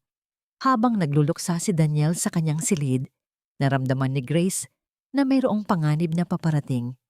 Alam niyang hindi papayag si Victoria na basta-basta na lamang siyang umalis. Kinagabihan, habang inaayos ni Grace ang kanyang mga gamit sa kanyang silid, biglang nagdilim ang buong mansyon. Nawalan ng kuryente. Naramdaman niya ang matinding kaba. Ito ay hindi normal. Mabilis niyang hinanap ang kanyang cellphone. Ngunit bago pa man niya ito mahanap, narinig niya ang tunog ng pagbukas ng kanyang pinto. Isang anino ang pumasok. Sino yan? Tanong ni Grace. Ang kanyang boses ay nanginginig. Walang sumagot. Naramdaman niya ang isang matalim na haplos sa kanyang braso at pagkatapos ay isang malakas na tulak. Nahulog siya sa sahig. May mabilis na kumalabit sa kanyang gamit. Hinahanap ang kanyang cellphone at ang mga ebidensya. Pilit siyang lumaban, ngunit mas malakas ang kalaban. Naramdaman niya ang sakit sa kanyang ulo nang may bagay na tumama sa kanya. Pagkatapos, nagdilim ang lahat. Nang magising si Grace, may ilaw na muli sa mansyon. Masakit ang kanyang ulo at ang kanyang silid ay magulo. Nawala ang kanyang cellphone at ang maliit na papel na may code ng bank account ni Victoria ay wala na rin sa pinagtataguan niya. Nagawa niya pa rin naman maitago ang diary ni Emma at ang ilang litrato. Nang sumunod na araw, dumating ang pulis, ngunit hindi para dakpin si Victoria, kundi para imbestigahan si Grace. Nurse Grace Panganiban, Ikaw po ba ang nagtatrabaho dito bilang personal nurse ni Miss Emma Whitmore? Tanong ng isang opisyal. Opo, sagot ni Grace. Gulat. Mayroon po kaming natanggap na report mula kay Mrs. Victoria Whitmore na mayroon kayong ninakaw na mahalagang dokumento mula sa kanyang opisina, pati na rin ang ilang alahas, sabi ng pulis. Nanginginig ang kanyang katawan. Naku, ito ang ganti ni Victoria. Hindi po. Wala po akong ninanakaw. Pagpupumilit ni Grace. Ginagantihan lang po ako ni Victoria Whitmore dahil sa mga nalalaman ko. Tiningnan siya ng pulis nang may pagdududa. May mga CCTV footage po kami, Nurse Grace, na nagpapakita na pumasok kayo sa opisina ni Mrs. Whitmore nang maraming beses nang walang pahintulot. Nagsimulang gumuho ang kanyang mundo. Ang lahat ng pagtitiwala na sinubukan niyang buuin kay Daniel ay tila nawala. Wala siyang sapat na ebidensya at ngayon, siya pa ang ginagawa nilang kriminal. Makalipas ang ilang araw, opisyal siyang natanggal sa trabaho sa ospital kung saan siya nagtatrabaho dahil sa moral turpitude na may kinalaman sa pagnanakaw. Ang kanyang pangalan ay unti-unting nadungisan. Nawala ang kanyang reputasyon, nawala ang kanyang trabaho, nawala ang mga ebidensya. Naupo siya sa isang parke. Malayo sa mansyon ng Whitmore, ang kanyang mga mata ay nakatingin sa kawalan. Parang nawalan na siya ng lahat. Ang kanyang pangarap na magbigay ng hustisya kay Emma ay tila malayo na. Naramdaman niya ang matinding pagkabigo at kalungkutan. Ngunit habang nakatingin siya sa mga batang naglalaro, naaalala niya ang nangiti ni Emma, ang kanyang maliliit na kamay, at ang huling tingin nito na puno ng pagmamakaawa. Ang pangako niya kay Emma, hindi niya maaaring sumuko. Hindi niya maaaring hayaan na manalo ang kasamaan. Kinuha niya ang diary ni Emma mula sa kanyang bag, ang tanging ebidensya na natitira sa kanya. Binasa niya muli ang huling sulat. At sa likod ng diary, sa loob ng pabalat, may isang maliit na sobre. Isang sobre na nakalimutan niyang tignan. Sa loob, mayroon siyang nakitang maliit na USB drive. Hindi niya ito nakita noon. Marahil ay ito ang regalo ni Emma. Naramdaman niya ang isang kislap ng pag-asa. Biglang nag-vibrate ang kanyang cellphone, ang kanyang lumang cellphone, na naiwan niya sa bahay ng kanyang kaibigan bago siya bumalik sa Whitmore Mansion. Isang video message mula sa unknown number. Binuksan niya ito. Sa video, nakita niya si Victoria, nakaupo sa isang marangyang opisina na tila nasa ibang bansa. Ngumiti si Victoria, isang ngiting puno ng panunuya at tagumpay. Grace, sabi ni Victoria, ang kanyang boses ay malambing ngunit nakakapangilabot. Nagulat ka ba? Akala mo ba ay makukuha mo ako? Ang lahat ng ebidensya mo, nawala. Ang trabaho mo, nawala. At ngayon, wala ka nang magagawa. Ipinakita ni Victoria sa video ang ilang dokumento na tila mga bank statement at legal papers at dahan-dahan itong sinunog sa isang maliit na ashtray. Ang bawat pahina na nagiging abo ay tila nagpapahiwatig ng kanyang pagkapanalo. Ang lahat ng nalalaman mo ay walang silbi ngayon, patuloy ni Victoria. Walang maniniwala sa iyo. Ang mga tao ay madaling malinlang, lalo na kung may pera ka. At ako, Grace, marami akong pera. Kaya ko silang bilhin. Maari mo akong tawaging halimaw, pero ako ang nanalo. At ikaw, wala kang magagawa. Mawawala sa iyo ang lahat, katulad ng kung paano nawala ang pangarap mo. Siguraduhin mong hindi ka na magpapakita pa sa buhay namin ni Daniel. Kung hindi, hindi lang iyan ang mawawala sa iyo. Pagkatapos, biglang nagdilim ang screen. Ang video ay natapos. Nanginginig ang mga kamay ni Grace. Nagmula sa galit, sa pagkabigo, at sa matinding takot. Ganito pala ang pakiramdam ng tuluyang matalo. Nawalan siya ng trabaho, nawala ang kanyang reputasyon, at ang pinakamahalaga sa lahat, nawala ang mga ebidensya na pinaghirapan niyang hanapin. Parang pinagtawanan siya ng mundo. Ang mga luha ay nagsimulang dumaloy sa kanyang mga mata. Hindi dahil sa awa sa sarili, kundi dahil sa matinding poot at pakiramdam ng kawalan ng katarungan. Nawala si Emma at ngayon, ang taong may kagagawan ay nagtatago at nanunuya pa. Niyakap niya ng mahigpit ang diary ni Emma, ang tanging bagay na nagpapakabit sa kanya sa katotohanan. Tiningnan niya ang maliit na USB drive na nakatago sa likod ng diary. Ano kaya ang laman nito? Ito ba ang huling pag-asa? O isa lang itong paalala ng kanyang pagkatalo? Sa kanyang kalooban, naramdaman niya ang isang bahagi ng kanyang sarili na gustong sumuko, gustong tumakbo, gustong kalimutan ang lahat. Ngunit nang maalala niya ang maliit na mukha ni Emma, ang kanyang mga mata na puno ng pagtitiwala, nanginginig niyang kinuyom ang kanyang kamao. Hindi. Hindi siya maaaring sumuko. Hindi niya kayang iwanan si Emma na walang katarungan. Ito ay laban na para sa katarungan, hindi lamang para kay Emma, kundi para na rin sa kapatid niya. Para sa lahat ng mga biktima ng kasakiman at panloloko. Pinahid niya ang kanyang mga luha. Naramdaman niya ang unti-unting pagbalik ng kanyang determinasyon. Kahit na sa bingit ng pagkatalo, kailangan niyang lumaban. Hindi pa tapos ang laban na ito. Tinawagan niya muli si Ben. Ben, kailangan ko ang tulong mo. Mayroon akong USB drive. Kailangan kong malaman kung ano ang laman nito. At kung ano man ang laman nito, kailangan kong malaman kung paano ito magiging ebidensya. Narinig niya ang malalim na paghinga ni Ben. Grace, delikado ito. Masyado nang malalim ang iyong pinasok.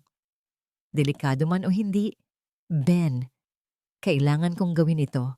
Sabi ni Grace, ang kanyang boses ay matatag. Para kay Emma, para sa kapatid ko, at para sa hustisya. Naging tahimik si Ben sa kabilang linya. Pagkatapos, sige Grace, magkita tayo sa dati nating tagpuan. Pero mag-ingat ka, laging may nagmamanman. Pinutol ni Grace ang tawag. Tiningnan niya ang USB drive sa kanyang kamay. Ito na ang huli niyang alas. Kailangan niya itong gamitin ng matalino. Ang laban ay magsisimula pa lang. Ang mansyon ay tila isang malaking, malamig na kulungan para kay Daniel. Matapos ang pagtakas ni Victoria at ang kanyang nakakapangilabot na pag-amin, bumagsak ang kanyang mundo. Isang linggo siyang nagkulong sa kanyang silid, halos hindi kumakain, puno ng pagsisisi at galit sa sarili. Ang pagkawala ni Emma ay mas masakit ngayon dahil alam niyang siya mismo ang nagbulag-bulagan sa kasamaan. Ngunit sa gitna ng kanyang kawalan ng pag-asa, patuloy na umalingaw-ngaw ang mga salita ni Grace sa kanyang isip. Ang kwento ng kanyang kapatid, ang kanyang determinasyon na hanapin ang hustisya. Ang mga mata ni Emma puno ng tiwala bago siya mawala. Hindi niya maaring hayaan na manalo ang kasamaan. Hindi niya kayang iwanan si Emma na walang katarungan. Isang umaga, habang nakatulala siya sa bintana, narinig niya ang katok sa kanyang pinto. Si Grace.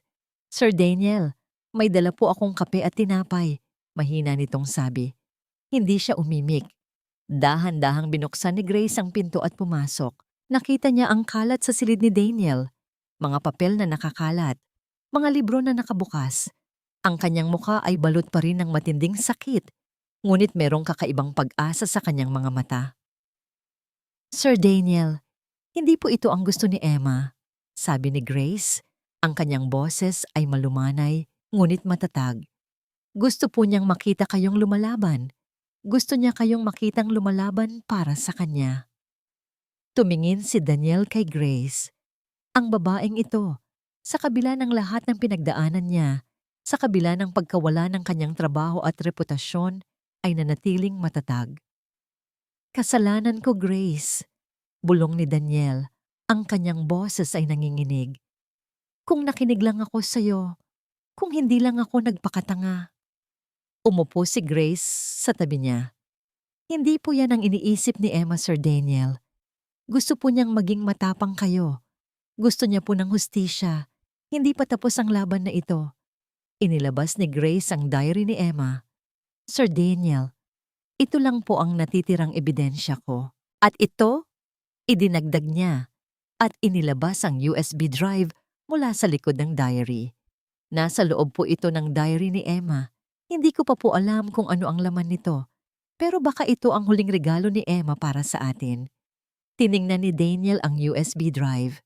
Isang kislap ng pag-asa ang unti-unting sumilay sa kanyang puso. Ito ay mula kay Emma. "Tulungan mo ako, Grace," sabi ni Daniel, at tiningnan si Grace. Ang kanyang mga mata ay puno ng determinasyon. "Tulungan mo akong labanan ang halimaw na yan. Gagawin ko ang lahat para kay Emma." Sa sandaling iyon, naramdaman ni Grace ang bigat na unti-unting nawawala sa kanyang mga balikat. Hindi na siya nag-iisa. Nagsimula silang magtrabaho.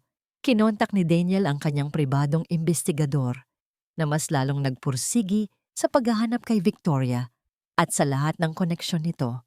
Gamit ang kanyang mga network sa legal na mundo, sinubukan niyang hanapin ang mga abogado na makakatulong sa kanilang kaso. Ang unang hakbang nila ay i-check ang laman ng USB drive. Dali-dali silang nagtungo sa opisina ng kaibigan ni Grace na si Ben. Matapos ang ilang minuto ng pagtatrabaho sa computer, nagtagumpay si Ben na buksan ang USB drive. Ang laman ng USB drive ay nagpakilabot sa kanila. Ito ay isang koleksyon ng mga video at audio recording. Sa isang video, nakita nila si Emma gabi-gabi na tahimik na nagre-record ng kanyang sarili habang si Victoria ay abala sa pakikipag-usap sa telepono sa isa pang silid. Ang mga recording ay naglalaman ng mga bulong ni Victoria tungkol sa kanyang mga plano. "Kailangan kong bilisan ang lahat. Ang pera, ang mana. Hindi na pwedeng tumagal ang batang yan. Si Dr. De La Cruz, siguraduhin mong walang trace. Lahat ng koneksyon putulin. Huwag mo ring kalimutang ayusin ang mga papeles sa insurance." Ang pinakamasakit ay ang isang video kung saan sinasadyang binabawasan ni Victoria ang gamot ni Emma at pinapalitan ng ibang likido. Pagkatapos, nilalagyan niya ng kung anumang sangkap ang inumin ni Emma. Nandoon din ang footage ng pagtakas ni Victoria mula sa mansyon matapos ang kanilang komprontasyon. Ang mga recording na ito ay malinaw na ebidensya. Hindi lang nito pinatunayan ang krimen ni Victoria, kundi pati na rin ang kanyang masusing pagpaplano. Naramdaman ni Daniel ang matinding galit at pagsisisi. Ang kanyang anak, sa kabila ng kanyang karamdaman, ay napakatalino at napakatapang. Siya mismo ang nagbigay ng mga ebidensya para sa kanyang sariling hustisya. "Ito na ang kailangan natin, Grace," sabi ni Daniel. Ang kanyang boses ay puno ng determinasyon. Hindi na siya makakatakas. Sa tulong ni Ben, inayos nila ang lahat ng mga ebidensya. Nagtipon sila ng mga kopya at inihanda ang lahat para sa pulisya at sa hukuman.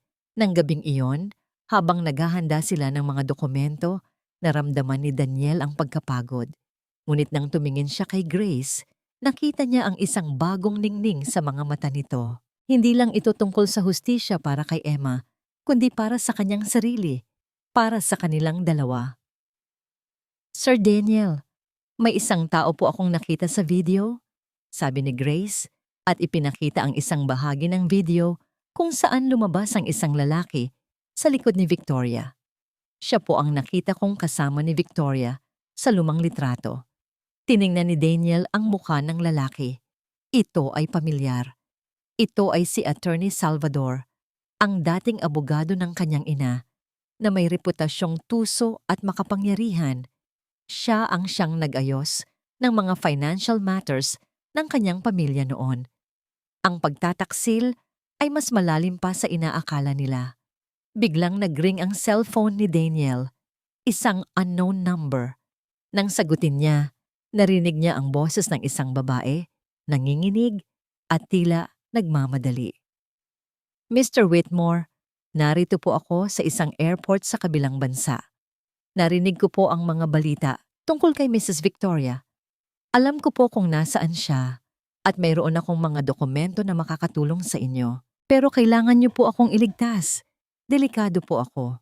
Ang kaba ay bumalong sa dibdib ni Grace habang papalapit sila sa liblib na villa. Isang malaking bahay, itinatago sa likod ng matatayog na puno at mataas na pader. na tila nagtatago ng mga masasamang lihim. Sa loob ng itim na van, kasama niya si Daniel at ilang pulis. Ang tawag mula sa babaeng nagtatrabaho kay Victoria ay nagbigay sa kanila ng tiyak na lokasyon. "Grace, handa ka ba?" tanong ni Daniel. Ang kanyang mukha ay seryoso.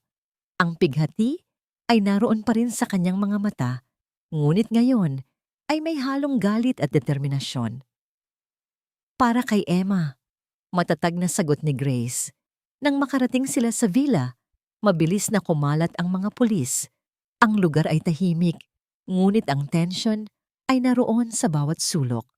Ang hangin ay tila puno ng paghihintay.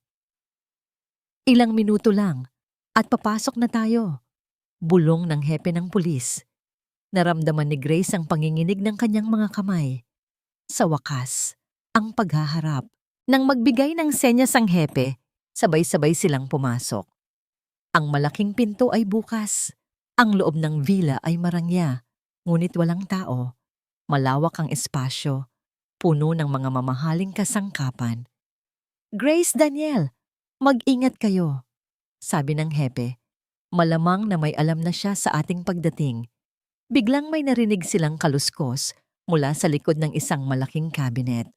Mabilis na lumapit ang mga pulis at doon nakita nila si Victoria, nakasuot ng madilim na damit, may hawak na maliit na bag at nakatingin sa kanila ng may halong pagkabigla at galit. Sa tabi niya, naroon si Attorney Salvador, ang dating abogado ng pamilya ni Daniel. Ang kanyang mukha ay kalmado, ngunit may bahid ng pagtataka. "Victoria Whitmore, ikaw ay inaresto sa kasong pagnanakaw, panloloko, at murder," matatag na sabi ng hepe. Tumawa si Victoria, isang tawa na walang buhay. "Murder? Wala kayong ebidensya, walang magpapatunay na may kinalaman ako sa anumang bagay." "Mayroon kaming mga recording, Victoria," sabi ni Daniel. Ang kanyang boses ay malamig. "Mula kay Emma. At ang mga salita mo, Victoria, ay nandoon lahat." Nanlaki ang mga mata ni Victoria. Ang kanyang mukha ay naging putlang-putla. "Imposible. Wala kayong ganoon." "Sige na, Victoria, wala nang lusot," sabi ni Grace. "Ang lahat ng ginawa mo kay Emma, pati na rin sa iyong dating asawa, ay mabubunyag na." Biglang kumilos si Victoria. Nagmamadali siyang tumakbo patungo sa isang pinto sa gilid, na tila isang lihim na daanan. Ngunit bago pa man niya marating ito, mabilis na humarang si Grace sa kanyang daan. "Hindi ka makakatakas, Victoria," sigaw ni Grace. Sinubukan ni Victoria na itulak si Grace. "Umalis ka sa dinaraanan ko, Grace. Huwag kang makialam." Naramdaman ni Grace ang matinding galit. Hindi siya aalis. Lumaban siya. Isang matinding suntok ang tinangka ni Victoria na ibato, ngunit iniwasan ito ni Grace. Sa kanyang galit, inilabas ni Victoria ang isang maliit na patalim mula sa kanyang bag at sinubukan niyang itusok kay Grace. "Mamamatay ka, katulad ni Emma." Sigaw ni Victoria. Ang kanyang mata ay puno ng kabaliwan. Ngunit bago pa man umabot ang patalim kay Grace, mabilis na humarang si Daniel. Naramdaman ni Grace ang isang kurot sa kanyang braso. Nang matamaan ng patalim si Daniel, bumagsak si Daniel sa sahig. Ang kanyang braso ay may hiwa. "Daniel!" sigaw ni Grace, gulat. Mabilis na dumating ang mga pulis. Dinakip nila si Victoria, na patuloy na nagpupumiglas at sumisigaw. "Wala kayong magagawa sa akin. May kakampi ako. Si Attorney Salvador." Tiningnan ni Grace si Attorney Salvador. Nakatayo ito roon. Ang kanyang mukha ay kalmado. Tila walang kasalanan. "Attorney Salvador, kasama po ba kayo sa mga kalokohan ni Mrs. Whitmore?" tanong ng hepe. Ngumiti si Attorney Salvador. "Wala akong nalalaman sa anumang ilegal na gawain. Ako ay isang abogado lamang at sisiguraduhin kong lalabas si Mrs. Whitmore." "Hindi ka magtatagumpay, Attorney Salvador," matatag na sabi ni Daniel habang tinatali ng isang pulis ang kanyang sugat. "Mayroon kaming lahat ng ebidensya at alam namin ang tungkol sa iyong koneksyon kay Victoria at sa mga financial scam noon. Nanginig ang mga mata ni Attorney Salvador, ngunit mabilis niyang itinatago ito. Ngunit huli na. Nagsimulang magsalita ang dating assistant ni Victoria, ang babaeng tumawag kay Daniel. Iniisa-isa niya ang lahat ng mga utos ni Victoria, ang kanyang mga plano at ang mga dokumento na inihanda ni Attorney Salvador. Sa wakas, ang buong katotohanan ay nabunyag. Si Victoria ay inaresto, kasama si Attorney Salvador. Ang mga kamera ng balita ay naroon na. Nagtatala ng bawat sandali. Ang mukha ni Victoria ay puno ng galit habang siya ay kinakabitan ng posas. Ang kanyang mga mata ay nanatiling nakapako kay Daniel at Grace, puno ng pagbabanta at pagkamuhi. Habang hinihila siya palabas, narinig nila ang huling sinabi ni Victoria. Hindi pa tapusan ang laban na ito. Wala pa kayong nalalaman. Naramdaman ni Grace ang pagod, ngunit mayroon ding kakaibang kapayapaan. Sa wakas, makakamit ni Emma ang hustisya.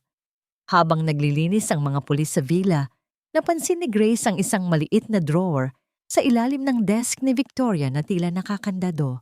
Dahan-dahan niyang binuksan ito. Sa loob, meron siyang nakitang isa pang maliit na USB drive na tila may nakasulat na backup.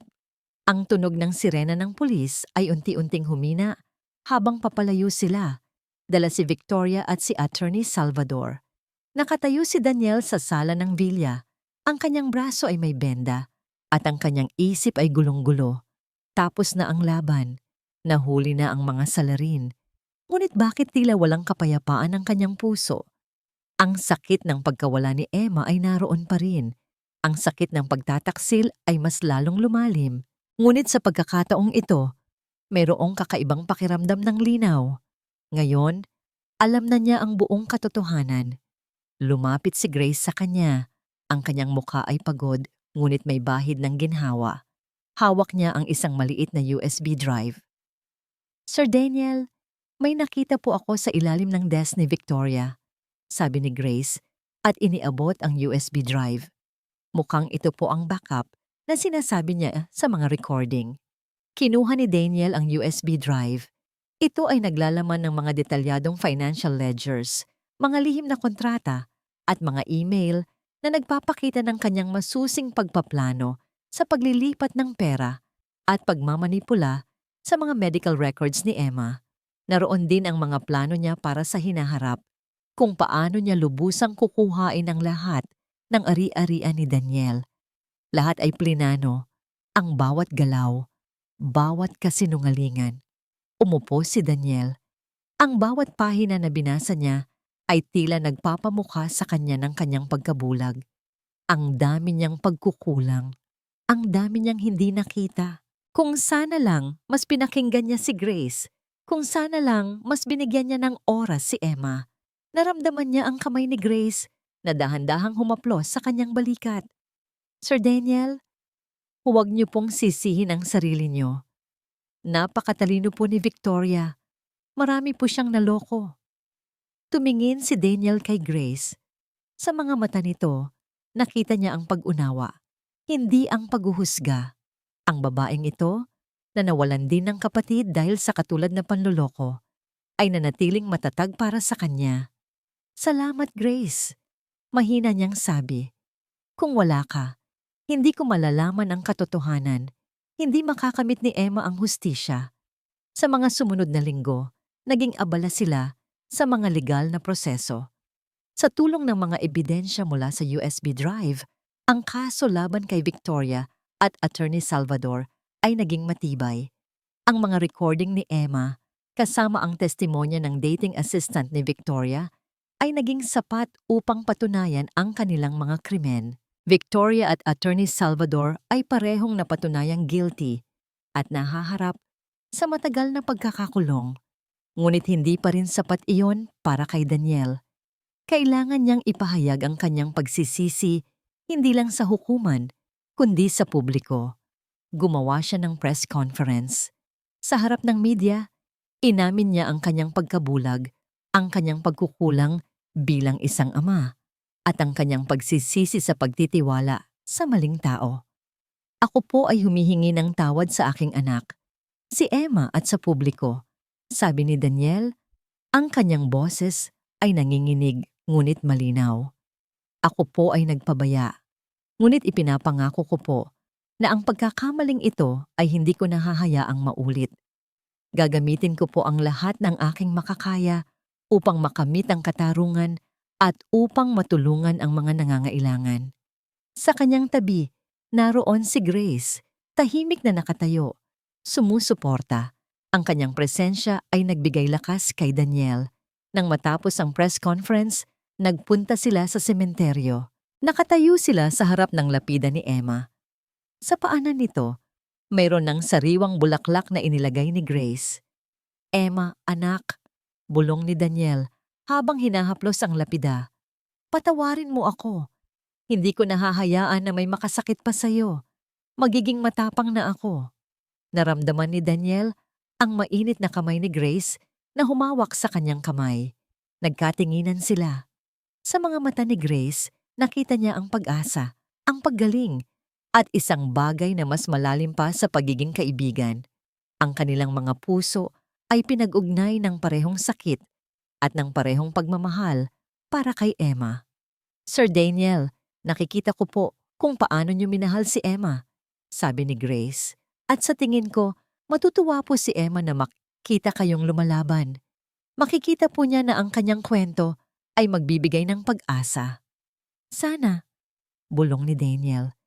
Pero paano, Grace? Paano natin matutulungan ang iba? Kailangan po nating lumikha ng isang bagay. Sabi ni Grace, ang kanyang mga mata ay nagniningning. Isang bagay na magbibigay liwanag. Isang bagay na magiging alaala ni Emma. Ang Emma's Light Foundation. Kumislap ang mga mata ni Daniel. Ang ideya ay tila isang bagong araw na sumisikat matapos ang matinding bagyo. Ang kanilang sakit ay hindi magiging walang kabuluhan. Ito ay magiging isang lakas, isang inspirasyon. Emma's Light Foundation.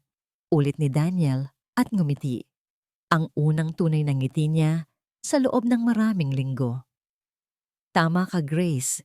Ito ang gusto ni Emma.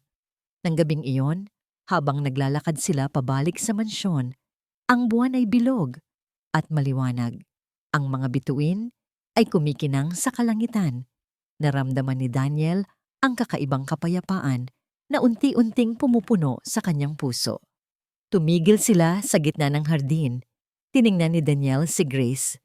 Ang babaeng ito, na sa simula ay isang nurse lamang, ay naging kanyang kasama sa laban, kanyang tagapagtanggol, at ngayon, ang ilaw na nagbigay ng pag-asa sa kanyang buhay. Grace! Bulong ni Daniel at dahan-dahang hinawakan ang pisngi nito.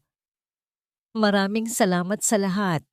Hindi ko alam kung ano ang gagawin ko kung wala ka.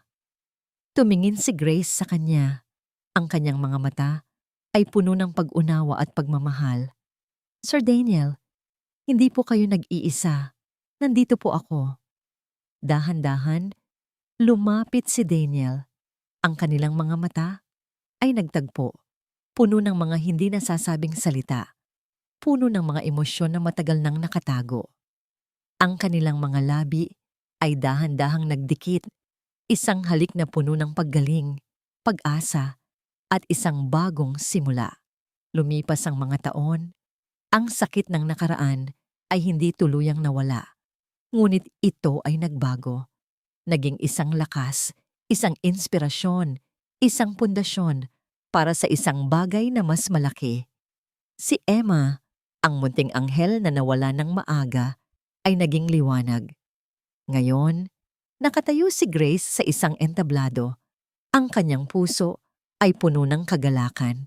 Sa kanyang tabi ay si Daniel, ang kanyang asawa, na ang muka ay mas maliwanag, mas matapang, at puno ng pag-asa kaysa dati. Nasa harap nila ang daan-daang tao, mga pamilya, mga bata, na nabigyan ng pag-asa at tulong ng Emma's Light Foundation. 5 taon na po ang lumipas, simula nang itatag namin ang Emma's Light Foundation. Sabi ni Grace, ang kanyang boses ay malinaw at puno ng damdamin. Nagsimula po ito sa matinding sakit, sa isang malalim na sugat. Ngunit sa bawat bata na aming natutulungan, sa bawat ngiti na aming nakikita, nararamdaman namin ang presensya ni Emma. Pinanood niya ang mga batang naglalaro sa likuran ng entablado, malakas at malusog. Ang ilan sa kanila ay dating nakaratay sa sakit, ngunit ngayon ay may pagkakataon ng mamuhay ng normal salamat sa mga pondo at tulong medikal mula sa foundation. Naramdaman niya ang init ng mga luha sa kanyang mga mata. Ngunit ito ay luha ng pasasalamat at kagalakan. Ang aming anak, si Emma, ay nagturo sa amin na kahit sa pinakamadilim na sandali, meron pa ring liwanag. Dugtong ni Daniel ang kanyang kamay ay mahigpit na humawak sa kamay ni Grace. At ang liwanag na yon ay ang pagmamahal. Ang pagmamahal na kayang magpatawad, magpagaling, at magbigay ng pag-asa. Pagkatapos ng seremonya, maraming tao ang lumapit upang magpasalamat. Ang bawat yakap, bawat ngiti, bawat kwento ng paggaling ay nagpapatunay na ang kanilang pinagsimulan sa sakit ay nagbunga ng isang napakagandang layunin. Kinabukasan, araw ng linggo, nagtungo sila Daniel at Grace sa sementeryo. Kasama nila ang kanilang dalawang anak, sina David at Sarah. Hawak ni David ang isang bungkos ng puting rosas, habang si Sarah naman ay may dalang isang maliit na larawang iginuhit niya. Lumapit sila sa lapida ni Emma, na ngayon ay malinis at may sariwang bulaklak. Ang pangalan ni Emma ay nakaukit ng malinaw, kasama ang isang simpleng mensahe, Our Guiding Light. Mama, Papa, sino po si Ate Emma? Tanong ni David. Ang kanyang mga mata ay puno ng pagtataka. Ngumiti si Grace, isang nangiting puno ng pagmamahal at lungkot. Si Ate Emma ay ang inyong ate sa langit, anak. Siya ang nagbigay sa amin ng lakas upang gawin ang lahat ng ito. Umupo si Daniel at hinaplos ang lapida. Si Ate Emma ay isang napakabait at matapang na batang babae, David. Siya ang dahilan kung bakit marami tayong natutulungan ngayon. Inilatag ni Sarah ang kanyang iginuhit na larawan sa tabi ng mga bulaklak, isang larawan ng isang babaeng anghel na may malaking ngiti na may hawak na maliit na puso. Para kay Ate Emma po, bulong ni Sarah. Napayakap si Grace kay Daniel. Ang kanilang pamilya ay hindi kumpleto, ngunit sila ay buo. Ang bawat piraso ng kanilang puso ay konektado sa bawat isa. At kay Emma. Habang papalubog ang araw, nakaupo sila Daniel at Grace sa isang bench sa hardin ng kanilang bahay, magkahawak kamay. Ang kanilang mga mata ay nakatingin sa malayo, sa kalangitan na unti-unting nagiging kulay kape at orange. Grace, naaalala mo pa ba ang sinabi ni Victoria? Tanong ni Daniel. Ang kanyang boses ay malumanay. Wala pa kayong nalalaman. Ngumiti si Grace. Oo, pero ngayon, alam na natin. Alam natin na ang pagmamahal ay mas malakas kaysa sa kasakiman. Alam natin na ang katarungan ay makakamit. At alam natin na ang isang malaking sakit ay kayang magbunga ng isang malaking pag-asa. Hinalikan ni Daniel ang noo ni Grace. Salamat, mahal ko, sa lahat. Ikaw ang liwanag ko. At ikaw naman ang sandigan ko. Bulong ni Grace at sinandal ang kanyang ulo sa balikat ni Daniel. Sa kanilang dingding, sa loob ng kanilang bahay, may nakasabit na isang malaking larawan. Ito ay larawan ni Emma, nakangiti. Ang kanyang mga mata ay puno ng buhay. Sa bawat pagtingin nila sa larawan, naaalala nila ang kanyang legacy. Ang legacy ng pagmamahal, ang legacy ng liwanag. Ang lahat ng nangyari ay nagturo sa kanila ng isang mahalagang aral. Ang tunay na pagmamahal ay hindi matatagpuan sa yaman o kapangyarihan, kundi sa pagbibigay, pagpapatawad, at sa kakayahang gawing liwanag ang pinakamadilim na karanasan. At sa huli, ang pagmamahal na yon ay ang pinakamalaking kayamanan na maaaring makamit ng sinuman. At dito nagtatapos ang kwento ni na Daniel at Grace at ang legacy ni Emma. Mga minamahal naming tagapakinig, isang malalim na pasasalamat ang aming inihahandog sa inyong walang sawang pagsubaybay sa bawat kabanata ng kwentong ito. Mula sa simula hanggang sa huli, kayo ang aming naging inspirasyon upang bigyang buhay ang bawat damdamin at twist sa salaysay na ito. Habang isinusulat namin ang bawat kabanata, kasama naming naramdaman ang bawat kaba, bawat luha, at bawat ngiti. Ang paglalakbay ni na Daniel at Grace ay hindi lamang simpleng kwento ng pag-ibig at paghahanap ng katarungan, kundi isang paalala rin sa kapangyarihan ng pagmamahal ng isang pamilya, ang tapang na manindigan para sa katotohanan, at ang kakayahang magpatawad. Si Emma sa kanyang kapusukan ay naging simbolo ng pag-asa at inspirasyon na nagpapatunay na kahit sa pinakamadilim na sandali, mayroong laging liwanag na naghihintay. Naway ang kwentong ito ay nag-iwan ng isang natatanging bakas sa inyong mga puso. Sana ay nagbigay ito sa inyo ng inspirasyon upang ipaglaban ang tama, pahalagahan ang mga mahal sa buhay, at laging maniwala sa kapangyarihan ng paggaling at pag-asa. Hinihikayat po namin kayo na ibahagi ang inyong mga saloobin, ang mga aral na inyong napulot, at ang mga emosyong inyong naramdaman. Ang inyong mga komento ay napakahalaga para sa amin. Muli, maraming salamat po sa inyong pagiging bahagi ng aming kwento. Hanggang sa muling pagkikita.